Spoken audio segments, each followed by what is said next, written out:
আজকে বৃষ্টির দিনের খাবার আলু ভর্তা, ডিম ভাজি, ঝাল ভর্তা, আর এখানে আছে ডাল। ঝাল ভর্তাটা কি সুন্দর! ঝাল ভর্তা খেয়ে যদি ঘ্যাস ঘ্যাস করে 2বার ঢেকুরি না ওঠে, তাহলে ঝাল ভর্তা খেয়ে মজা আছে করে? আরবি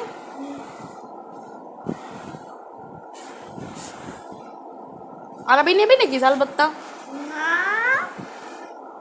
দেখেন কালার, সাথে ডিমের তো কালার সেই। আজকে বাইরে অনেক বৃষ্টি হচ্ছে তো, এই জন্য আজকে শর্টকাট খাওয়া, শর্টকাট কিন্তু মজা। ঝাল ভর্তা দেখেই তো খাতি পরান চাইছে ভাত।